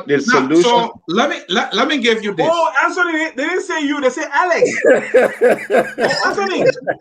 I'm sorry. I thought you said Anthony. So what is the solution? The solution is you and me, who are educated, who are now living in Liberia and are preview to see how democracy work, how institutions work, need to set up the institution in order to put forth political solutions. So the answer to your question is you and me. All right. You can't expect somebody in Liberia. They're educated people in Liberia. I reject that statement. They're educated people in Liberia. But if you are, hold on now. Why is Ali just interrupting everybody? We got to erect the checkpoint. Let me just 1 second. You guys, hold on. Ali, go ahead, talk. I mean, everybody. There are educated people in Liberia who have never left Liberia. I would not be here and allow Alex to talk down to people. Like Tule, for example. But that's not what I'm saying. Tule was in Liberia. He acquired most of the education in Liberia before coming to America. America is not what make Tule advance. It only added to what he already has. So we can't answer because we are in the diaspora. Okay, and I agree with you. We can't answer because we are in the diaspora. They may keep continuing on. Yeah. I mean, Aliu, guys, let me go to Aliu. And then wrap what I'm saying, you and Aliu, what I'm saying is, you and I, doesn't necessarily mean you and I in America. Alex, you get in trouble too. Alex, you made a point. Let me go to Pastor Patient and then wrap up. Then we get to our comments. Pastor Patient, let's get your input. Well, everyone has said something that should contribute to the development and what should be in place in Liberia. It's not dependent on one person, as I earlier said. Every one of us need to put together to make it happen. And when the question was posed to Alex about who he think the best leader was, he hesitated a little bit because he know very much the name he called is not really the name he wanted to call. But for some reason, he's withholding the real name. That's How, a how you know controversial. that? I know, no, you know, I received that signal already. You ain't the real. He's scared. He's scared. He's scared You to don't come want here. to throw the name on there, but Deep. you don't want to Okay. throw the name on there. But I already the spirit of God just dropped the name on here. But I'm not going to say any Like Dr. Cassell? Like Dr. Cassell? Please reveal that deep. Okay, Robert, let's bring you in. Robert Gagwa Jr. Go ahead, Robert. Gagwa, You muted yourself. he internet. You muted yourself, Robert. Unmute yourself, please. You muted. Mute. Go ahead, Robert. Okay, am I audible? Yes. Yes. Can you hear me? Yes, sir. So look, I'm really baffled by I'm hearing a lot of things that concerns me, and I know that a lot of these guys here are very, very smart people. But the question that I want us to think about is everyone talks about leadership system, the lack of systems, and so forth and so on. But for the past 15, 20 years, or let's just say 3 decades in Liberia, does it not seem as though we have been stuck with the same names as far as those we consider leaders in Liberia? I mean, Joseph Boaga been around for 40 years. I Ellen know Johnson that where Sirleaf you were before she became going. president, been around for all these years, decades. Or Charles Bronski. You have the Benana Ure.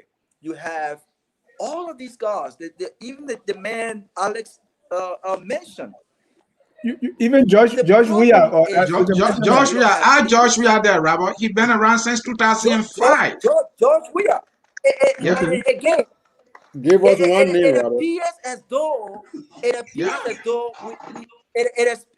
Well, Dennis, I want to be protected because I want to You be very, are. I want to be as explicit as I can be. you are No, protected. call Josh. We are. That is Because about what? because 18 because years it now. He appears been in though politics. we have, Hold on. The only person who's allowed to talk yes, across the it floor is appears. Aliu. Let me land, please. Go ahead, Robert. Let me like that land, privilege. please, because it appears as though we've limited ourselves to a few men and women that we refer to as leaders, to the point where we feel as though if these names that have been mentioned, if none of these guys become president of Liberia, Liberia is doomed. Why is it that over the years we have what we call political leaders? Why is it that every year, every election, may his soul rest in peace, until Charles Bronski passed away, why has it been presumed that Charles Bronski will always be the standard bearer of Liberty Party? Why The has it lack been of presumed institution. that Can Joseph I Boaga answer? will be The lack of institution. Hold on. Let Robert land. Let You me ask your land. question. Why has it been Yeah. presumed that Joseph Boaga will be the standard bearer of Unity Party until he dies? No one else. Why? Can I answer that question? Why are we not encouraging? Hold on. Let Why are Robert we finish. not encouraging new breed of leadership that encourages new ideas? New ideas. Why is it that I can join a political party and challenge the names based on my ideas, based on my vision, and let the Liberian people make the right decision? No, man, we gotta see your record. We gotta have your record. What have you done in the country? Why? What have you achieved in your lifetime? You can't just get up from Atlanta. So Robert, All right, Aliu. Let me come in. Let me come in. He has a specific question Look at one second. about my political mentor, so I need to answer. Look Please, at can I Barack answer? One Obama. question, Josh. Wait, once I understand. Robert, Robert, wait, what you think George, is responsible for that? Wait. Look at Barack. Let me add some meat to this. Let me add some substance to this. 1 second. He said we gotta look at record. Look at Barack Obama. Barack Obama first came to national scene when he gave that famous or infamous speech at the 2004 Democratic convention. At the time, he was just an interim senator and a community leader. 4 years later, he contested the Democratic Party. That was part of the record, Robert. We're on the record. These were Thank people. you, The Robert. point that I'm making is this, right? In this Thank you, country, Robert. we don't even only have systems. In this country, we have true political institutions that does not encourage individualism. It encourages ideas, and can the somebody best else talk ideas now? wins. Everyone has a chance. In Thank Liberia, you, no one Robert. has a chance. Thank you, Robert. And Robert, the question is, why do you think all the question you ask, why do you think is that way? Why do you think so? Because it's the mindset. It's a mindset. Everyone have a it's a mindset. Everyone, even if someone wants to challenge Bwaga right now, you think that person is brave enough to go and challenge Joseph Bwaga in the Liberian people, everything that mindset, everything that mindset, All right. everything for them that Can I come mindset. in? Can I come in? Let me say this, guys. It is true. Let me say this. Hello. Thank you, Robert. Hello. Thank All you, right. Robert. Let me say Go this, ahead, right? George. Yeah, let me say this. He asked about Bronski. I give you a Yeah, common just answer example. it now. Alex raised a point, a very good point, and he talked about platform. He talked about, and Dennis also, not Dennis, Anthony also talked about the plan, leadership having plans. From 2005, when no political party could advance a working format, a working platform, we, Liberty Party, we advanced a working platform that we sat down for nights. Dr. What he named? The old man passed away from Finance Ministry. Why was he the standard bearer until he died? That's the question. The thing is this. The thing is very simple. Every year, nobody. Do you know how much it takes? What it takes to be a political leader in Liberia, bro? I don't know about other parties. Look at that. I would say that. Hold on. I would sit down around we got 20 minutes left. Yeah, but you ask a question. This is the reason why. I would sit down around Charles Bronski.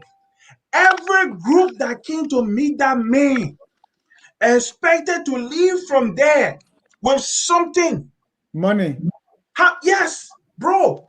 Even if they're not voting for you, but because it's the political time, and they come and meet you. Everybody, That's the first thing. That's the first thing. If you don't have resources, just forget it. One. Thank you. The second issue also, I will allude to very quickly before because of time.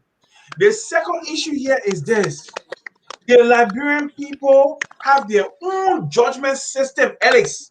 When it comes to picking leaders, I don't care how articulate you are, how much of a visionary you are. If you don't show up in the political process and keep fighting for them to see that you really want a thing, you hustling for it for 2 terms or 2 election cycles or so, and they see your visibility, they will not vote for you. Thank you. Thank you. Ladies and gentlemen, let me bring in some of our comments and then we can wrap this up, okay? George, I don't agree with your answers. It's bad.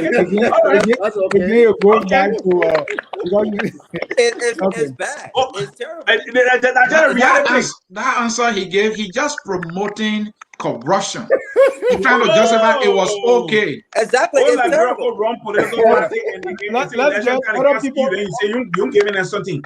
Other people think there are other people, what catch their heart. Aliu David Mark Yakaman said, without dual citizenship in Liberia for Liberians, there will be no development in our country, Liberia. Look at other countries that have dual citizenship with Western countries. Their citizens are bringing in jobs and development in their motherland. Liberians don't be drink. Okay. So Ali David said dual citizenship. Dada Logan say leadership. Tanu Gibson, good physical infrastructure can attract investors and it benefits the economy of the country overall. Everything else rely on good physical infrastructure to function effectively and successfully. Take America's physical infrastructure out and you will see what happens to the economy and other systems. So for Tanu, it's about the infrastructure. If you have good buildings and all that, you're good. Christopher Tobasi has the tendency of leaving the main discussion. Let me see what it says here. These American Liberian people cannot accept the election of a native or indigenous president. Tobasi, please stop this. It is not about native and indigenous president. If that's what catches your heart, I'm sorry. Let's go to Ambassador Jimmy. how can you discuss a country problem with your personal interests? What measure will you to test a leadership of a person before allowing that person to be president of Liberia? Jonah is agreeing with Aliu here. GNB, oh no, disagree. He said GNB would not be president of Liberia. Is I don't know if this is a medicine man. And then another person says, he said Aliu guy is a troublist. What does tribalism have to do with this, my man? We're talking what catch your heart. And you say Aliu is a troublist. As far as this show goes, Aliu has demonstrated zero when it comes to tribalism. You thought anything about tribalism here? Yeah. So this are a few of the comment. Let me see here. This one from Cecilia Yakwa. Yakwa said, "Look at trouble. So you want to tell me that President Weah is not best president of Liberia? Wow! Or you guys want president that will only care about their interests but not for Liberians? You guys are kidding me. Say if you don't talk about President Weah, you're kidding." Vahon man said, Pastor Blake, you are 100% right. I was in Liberia in December. I told people that same issue when I was there. Pastor Patient is saying if you don't take care of the Zogo, they will determine where we go. Victoria Tapper, this current government does not have the same financial resources the past government had. It says you don't expect them to do well because they don't have money the way the past government had money. William Jean established a foundation in Liberia to educate our children well and properly. People want to lead and do not know the community and its people. We must go. Those are a few of the comments. Let me see. Raphael Sifa's good topic. Bio and bio. Amplification. I can relate has an environmental special. I see. Organisms higher up in the food chain will eventually get affected by mercury pollution. So mercury. Mercury, sorry. Yeah, but he said mercury. Yeah. Mercury, right? It should be mercury. Yeah. And that's to George Tule's point. Finally, Franklin Wesley, one of the best Africa was Jerry John Rawlings of Ghana. He was not a robust and proactive leader, both in military uniform and out of. He was both in military and out of military uniform. People keep making that J.J. Rowling. And this is my last comment. African leaders are greedy. When they get power, any power, they assume they are the only person who can do the job until they die. African leaders do not prepare a successor. JNB at this age should be retiring and lifting the hands of the new breed of leaders. Well, in my home, before the Bodio die, you can't elect a new Bodio. So that Bodio will remain until he dies. Dennis, let me make a comment about JJ. Yeah, let's go around the room and make comments about it. I saw JJ Rowling firsthand, up close because I was in Ghana at the time. The first thing he did was he made sure that the punitive system, if you were to do a crime or you stole from government, you could be his relative.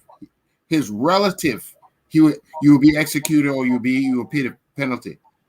We have to ask ourselves, if we're going to elect a leader, does this leader have the backbone to enforce the penal code, to stop corruption? That is the question. I don't care who it is.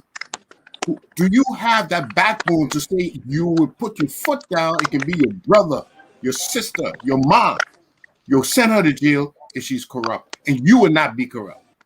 That is the question we need to ask, before we talk about any other leader. Thank you. Ladies and gentlemen, if you are just joining us, this is FOL Special, What Catch Your Heart. And this is the place we discuss any issue that is burning in your heart. For Aliu, JNB presidency, that's the issue why he can't sleep. Pastor Patient, the Zogos. For Robert, education reform. For Alex, the TROC. For Josh, the destruction of our natural resources through artisan mining, encroachment, and others. For Mr. CA, the political bulldog, leadership. For Jimmy, efficiency. Then for me, the plan, no plan. We're just walking like people doing things by heart. Ladies and gentlemen, let's go around the room and wrap this up. Time is fast spent. We have 10 minutes. So you have 1 Can I? minute, 30 seconds each for your closing. Let's wrap this up. Aliyu, since you had the privilege to talk anytime, so you start. Yeah, I really thought I was going to close the show, but that's okay. Look, And by special demand, I will bring you back to close it. Go ahead. okay, very good, very good. Look, let me tell you something today. Look, Alex, let me just tell you, clear cut. Liberia in general, majority. Let me put it that way, just to be, support war and economic crimes code. We want it. And if you are telling us that we should not have election, and George Weah is refusing, then how are you going to have the war and economic crimes code? Okay, so let us have the election and subsequently bring the war and economic crimes court. Okay, Dennis Jar, you keep making a statement that none of these guys have a plan, but I think you have been a little bit premature with the plan thing. We have not gotten that far yet. The people are still focusing on primary and other procedures.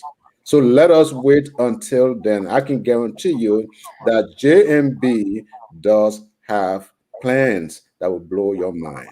Okay, so I just want to say thank all of you guys. And Anthony CA, don't get too cocky, because what you just said was a general thing. It does not speak to your knowledge on politics. It's just something that anybody can understand, that with good leadership, systems will be enforced and new system will be put in But you place couldn't figure it out. Something that simple. to meet. You're interrupting the man. To meet current demand. So that is just common sense that even my 4-year-old son knows. Okay, you ain't doing nothing. So yeah, so until and everybody else, I want to thank you, Pastor. You came up with a good point, even though I really do not believe in the scriptures. Being a Pan-Africanist. So, but I really enjoy your point and everything, and my brother Jimmy and everybody today. I'm very, very happy to be here and sharing a platform with you, noble people. Thank you. May the Lord help you, Aliyu. Alex.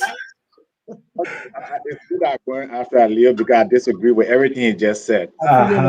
He's under the presumption that first of all that Joseph Boakai is going to win the election, which I do not think will be possible. And the evidence is in the last midterm election.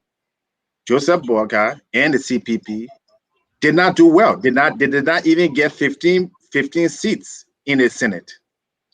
So how are they going to win an election based on your assumption we should wait for them to win? If they lose the election, then what happens then?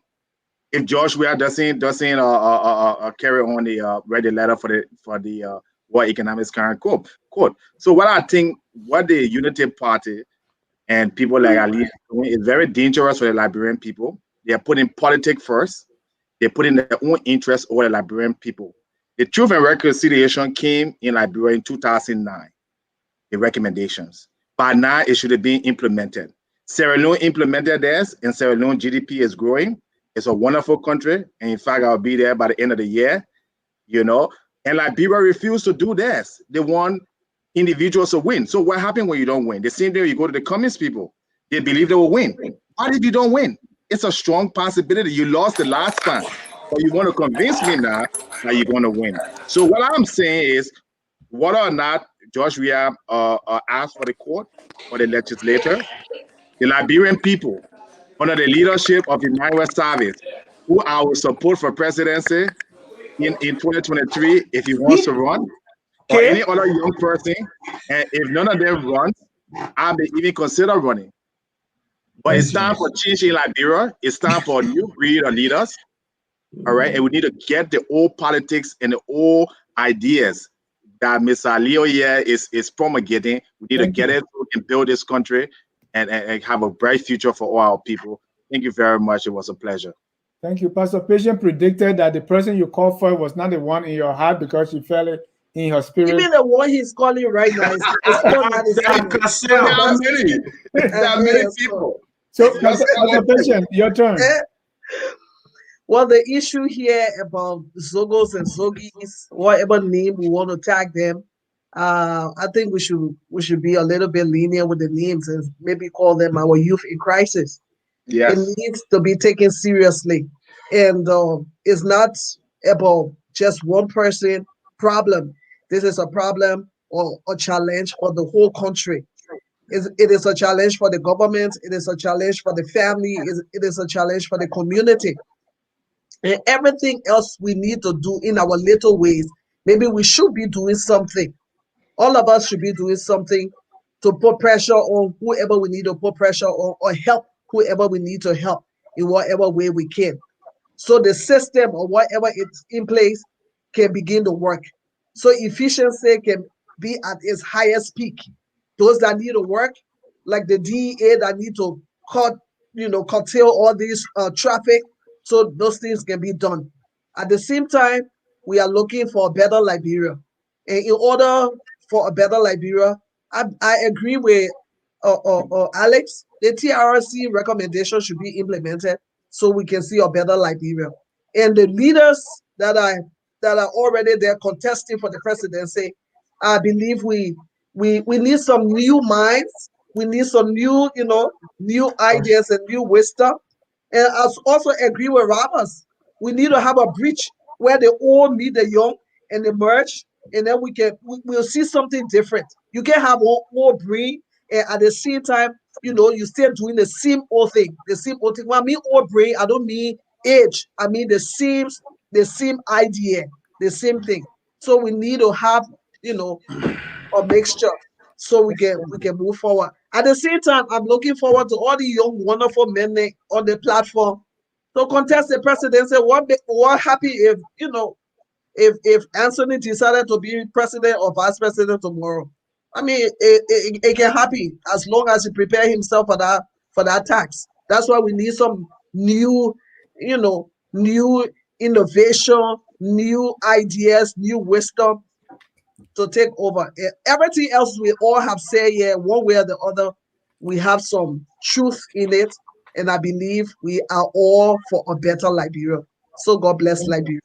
Thank you. And we should start demanding people that want to be president to show us their plan.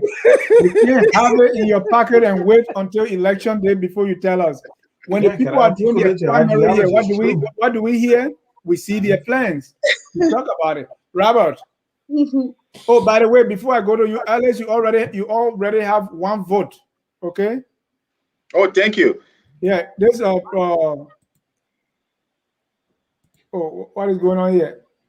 Yeah, Don't just say when you are ready. we are ready. Kendi is on. Don't let them eat your money, Alex. Eh, eh, Let's You, let's you go, see, my Robert. older people, they're not demanding money. They're coming to work and coming to make a difference. That's the difference Yeah, between the go old there now. politics and the new politics. Let's go there with you. Dennis, Robert. I gotta go, man. Yeah, Robert, go ahead. Dennis, I gotta go, but I just want to say, it's always nice. It's always nice being on. I'm no guest or no stranger on this platform. I would like to see a Liberia that encourages. I think we put too much emphasis on the executive. We want to have the best president, and we don't care about what happened in the legislative branch of government. So I think the same emphasis we put on the presidency should be put on the legislative branch of government, because if you have the best president ever and he has a house that allows him to do whatever he or she to do whatever they want to do, then it defeats the purpose. But most importantly, Thank I you. want to see Liberia. I know. Sonny was saying everything is mindset. With one of the things this country has us is giving us the exposure, right? And with levels, the better educated we get, the better exposure we get, our mindset change. The things we do in this country is quite different from what we'll be doing if we're in Liberia. And so it's important with Uh-oh. We're losing Robert there. It's Th- what I Thank you, understand. Hello? thank you, Robert. Thank you. Let's go to Josh. Josh, your conclusion. Yeah. Okay. I'm keeping the best for last. Yeah. The reality is this. Leadership is very, very important. It is the bedrock of everything in Liberia. I've always said it. I know there's a young man that does a show. He always he say individuals will change Liberia. Bro, I walked the halls of Liberia. I worked in the office of a political candidate for almost three election cycles. I know how the system works. Josh, It is you not want if it was There's a limited to system. Okay. no, listen, guys. If it was what you and I were postulate, or what you and I were advance, and what you and I will hope, if that how the people in the hinterland, the voters, if that how they thought, that will be going very far place. We'll come a long way. The truth here is this: our people, our electorate, they are the main problem in Liberia. And I always say, our people deserve the officials or the representatives they elect. Liberia, we need change. There is a lot that needs to be done. There can never be an overemphasis on the issue of visionary leadership. We need the right kind of people with the right mentality, the right desire to see that country change. The only reason why someone like me, who is a progressive, will go back and say I'm supporting Joe Buckeye is because like I said, I worked with Bronski, and I know Bronski. I know Joseph Buckeye to a point. I know how honorable that old man is. Does he have the kind of visionary mindset that we are talking about, like the Kuan Yews, or the Thomas Sankara, or the Gerald Rollins, or the Magufuli, or Kagame? I don't know. I cannot say yes one way or the other. Yeah, I'll tell you yes. Yeah, but what I know, the reason why he's been resisted now, that Madam Salif usurped Liberty Party by sending in this guy to go and ensure the process of taking over the chairmanship of the party, so that the party can give support to Ellis Cummings for one thing. She's afraid of Joseph Boakai becoming president of Liberia. She's going to jail. Because she knows that when he becomes president of Liberia, he will call her and every other person that have, including himself, he will open the books. He will institute audits. He will call for accountability. She knows it. And also, the issue of the War Crimes Court is a done deal. Joseph Boakai is elected 2023. The next year, there will be War Crimes Court in Liberia. Trust me. She knows that. He knows Buckeye. Listen to that is the reason why he's been resisted. And that's the only reason why I support him. Like a political rally. Thank you. I have a video here where Joseph Boakai talked about the War Crime Code 2017. He didn't say that, but I will leave it. Let me go to a sentence. Well, what thing? The man was saying government. Dennis, again, if they were a debate, I'm the winner. And I'm not trying to make it thing so simplistic. Right? The issue we have in our country, you all know, is about leadership. Yeah. Today we have a president, the finance minister is not producing. The economy is bad. A leader will let that particular finance minister go to bring somebody who will do better than that finance minister, that leadership. Is he doing it? He's not doing it. Now, Samuel Twe, as a leader, knowing that things are not going well, a leader will step aside. Maybe I'm sure I'm not doing well yet, so I will step aside. It all comes to leadership. Now, Ali will not even allow me to tell him that, look, Sankara even brought his salary to $450. We know these histories, Anthony. My man, stop interrupting me. You spoke here, I didn't interrupt you. And there's a reason why he decided to interrupt me, because then he knows that when I bring Sankara record, somebody who died at the age of 37, who served for only 4 years, in 4 years' time, there was a paradigm shift in Burkina Faso. That is leadership. It was not only at the level of education, it was not on social issues, even at the government level. He transformed the government. That is leadership. That is what we are looking for in our country. And I'm trying to give you one. Even when it comes to plan, a leader will first think about his plan before he call people. This is my plan. He will sell his plan. We saw leadership when Trump left, Joe Biden came in, the coronavirus rate dipped down automatically. That's leadership. Leadership applies at everybody, whether everywhere, in the church, at the local level, everywhere, even in the football team that Georgia come from. The man can't even exhibit leadership. He made a pronouncement at whole my government is like a football team. When you're not performing, we'll substitute you. The man can't even make a substitution. This is an icon of football. That man is down the leader. He's nobody when it comes to leadership. Georgia is nobody. He's just an icon of football. So my friends, this thing comes to leadership in every aspect. It comes to leadership. If we get that leader who is prepared to run with this country, even when it comes to security, it will happen. Until we get that person, Charles Taylor gave a semblance of that. When Gange spoke, even though he was a tyrant, but when he spoke, because he has that leadership ability in him, people came to themselves that you can't say that or you can't do that when Taylor says so, because Taylor will go after you. So when leaders say this is what I'm doing, let the followers know that the leader means that, and the leader will take action against anybody who goes to the contrary. Joseph Boakai is far from that, and I want to debate with Aliyu for us to debate it. You're messing up now. All right. You did win this debate, Mr. Asone, and I can tell you, my record speaks for itself, and I'm that kind of leader. Yeah. Joseph Boakai playing Danny is RTS. Where you coming from with all the team? All right. You already said one football. Mr. CA, there's a root cause analysis, right? Mm-hmm. So before you get this leader, so why is it that we are not able to get this leadership that you're talking about? It goes down to the root. But let Jimmy go for his closing statement. Yeah.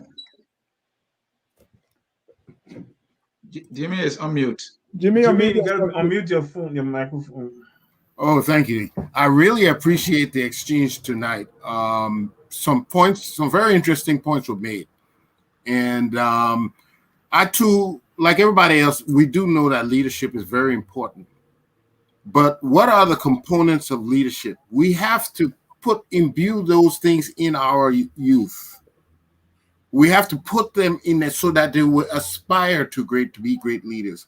If we practice in a certain way of doing things, that's how we'll continue doing it for the rest of our lives. So we need to re-examine what we're doing now and see how we can become more effective. This administration can be more effective. All they have to do is re-examine what they do, how effective it has been, and what they can improve. That's all you have to do. It's nice to look in 10 years ahead on who will be leader, but I'm looking at the here and now.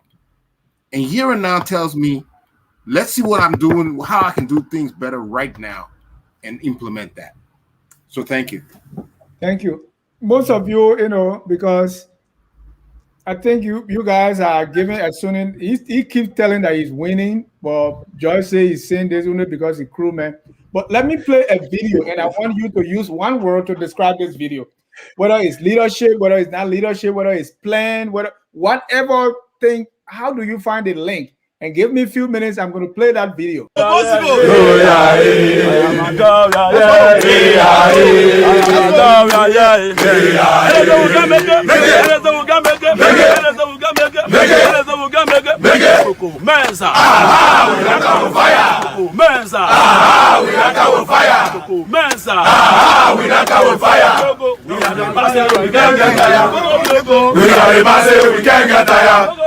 We are the masses, we can't get tired. We are the masses, we can't get tired. We are the masses, we can't get tired. We are the masses, we can't get tired. We are the masses, we can't get tired. We are the masses, we can't get tired. We are the masses, we can't get tired. We are the masses, we can't get tired. Josh. Yeah. Craziness. Alex? Buffoonery. Jimmy? My goodness. Jimmy, Inspiration. Inspiration. That man moves people. And that is a very important quality to have as a leader. Pastor Patient? I don't know. Exercise. Jimmy, you know what I was doing there? You know what I was saying? They were doing the exercise, but I was wondering also. Nonsense. They were making mockery. They were making mockery of our suffering. The people suffering. Mr. CA? Tabata plus unseriousness. They were making mockery, Jimmy. That wasn't even inspiration. They were making mockery of our people in the Wait, songs they were now you singing. finished talking, George. George just said Jimmy, one Jimmy, word. Did you start talking? I'm sorry. And Jimmy go pray the and my one word is inexperience. I think they didn't understand the enormity of the situation they had at hand. They were in, yeah. But I say again that Mr. Ali was going to have the last word. Yeah. So let me just say to some of you, a lot of the things that you guys said. Man, congratulate me first, man. Congratulations, Anthony. I said congratulate me. Ali, you have the last word. Let me say thank you, Anthony. Congratulations, Anthony, for helping to make Focus on Africa one of the most important on Liberia internet shows. Might not be the most popular, but probably the most important. I want to thank you guys, Anthony and Dennis Ja. You guys are doing a marvelous job. I guarantee you, with my nature, if you were doing nonsense here, I'll tell you you're doing nonsense. And I just want to say thank you to everyone who came on the show. Let me just say this. I want to close with this. Alexander Cummings tells us on a daily basis, you cannot keep doing the same thing and expect different results. Granted, we have been involved in massive corruption from 1822 up to the time Alexander Cummings came in the picture. He has joined the CPP. Instead of doing something else to get another result, he has joined the corruption. He is now buying political parties just so as to become the standard bearer. So now can we believe Alexander Cummings? What is his character? I said, no one should listen to this guy anymore, and Bwaka is the way. So I'm looking forward to the day that Anthony CA will come to his right mind, because right now he's lost. And join the bear wagon to support Anthony, to support Joseph Yuman Bwaka. And Ja, we're looking up to you to the beef of the effort. Thank you so much. Thank you. Mr. Sun, you were trying to put Sam Wallace say this is the worst stereotypical trope of indigenous people I have seen in a long time. Shame on Dennis. Please come a little clearer. I don't know. What do you make of the statement? I think Sam is reading too much into it. If he's talking about indigenous, who we think we are? We're talking about leadership here. We have a group of young Liberians who came to power for them to exhibit the seriousness that is required of the job. Oh, they are on the field with the president, with the finance minister, with the minister of presidential affairs, with the superintendent of Grand Bassa County and other ministers that I know there, and they are dancing. They have come with fire, and they say we can make it. Are they making it with the economy in the first place? And someone is trying to tell you. That's why. And then you are saying it's stereotypical. And then you're talking about you're bringing Congo and native into this. We all here are all Liberians. These group of Liberians are not taking, like Dennis put it right, the enormity of the responsibility they are assumed if they were serious. Look, we were here, Dennis allowed me here, when Obama took over. What is the name? Larry Summers, right? Who was the Treasury Secretary. He couldn't sleep. First, when they took over with Larry Summers, before Timothy Guy. Gardner came in later. Yes, this man couldn't sleep. At every meeting, he was falling asleep because the economy was in a free fall. That's what people do when they are serious about leadership. These guys came to power and they start dancing right away, and you don't want us to talk about it, and you say we're being stereotypical and bringing indigenous rhetoric in it. Are you even more indigenous than all of us here? We are all indigenous. So Sam Wallow, I'm the guy who fires back. Okay. Shame on you for bringing tribal politics into this. 30 seconds. Let me say this. That video came out after the money, the issue of the missing printed money. You remember that missing printed money where they said there was transportation of money that got missing and was part of the 16 billion that was printed? That tape came out. They did that thing after we started. The people did they pronounced that they're going to do march against them for the missing money. They said I was going to have the last word, Josh. That's when they did that. Yeah, you will have it, but that's when they did that thing. So that video was done to mock the people, or mock the poor people, and it was wrong. It had nothing to do with indigenous people, whatever. It was just a bunch of criminals over there mocking the Liberian people. Thank you, Alio. Last word. Yeah, the last word here is I am looking forward to the day. Gotta be a must. I am looking forward to the day that all of you, including the pastor, will join me in supporting Joseph Boakai for president. For the simple fact that it is the right thing, it is the best. A lot of you here say you're patriotic, and anything shy of supporting Joseph Boakai for president, then you're disproving that whole thing about you being patriotic. So I'm looking forward to the day. I think Ellis would join. I think Ellis is a rational guy. I know he knows money, and I think he knows politics because he knows how to count money. But we're trying to get him to come on board. You know what I'm saying? Come on board. Try Joseph Boakai, and you will see how much difference we will make in Liberia. I want to Boakai promise Aliyu something. You know, I'm supposed to be the last, and y'all keep making the show long. Yeah. Gentlemen, thank you so much. His time. Thank you so much. Thank you so much. I hope all of you Are we guys... doing this thing on Saturday again because we want to know so that some of us can make up our minds and get our timing right? Oh, Tule, don't say that. You're part of us. Why are you saying that? No, because the time where you call last minute time say we'll get show up. You know me, I hate to say no. And why you can be the one to call us too? Okay, but then Saturday I'll call you. Thank you so much. Thank you so much. Thank you so much on what catch your heart. I know you expressed what catch your heart tonight, and I really, really appreciate your time.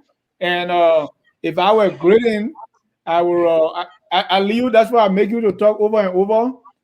But I will not grade you. Let me because I had a point. I was knocking on the top of the head. You know what I'm saying? We're talking about our country, the men running campaign. We want to thank our viewers for watching us, and even those who will watch later. We really appreciate. This is the only place where you have this kind of discussion because we educate, we elevate, and promote all things Liberian. And that's why we always end with the song that says, whether you support Boakai or none, whether you believe that without Boakai we are finished, or Mr. Cumming will use his corporate experience to bring Liberia from where it is, or will be elected a second term because he's running on his record. Wherever you come from, we are all Liberians. And let's keep talking. In the words of H. Boma formula, our mouth not gone. So let's continue to talk instead of fighting. Good night, and let's remember, we are all Liberians. That's right. We are Liberians. Liberia is our home. Liberian people.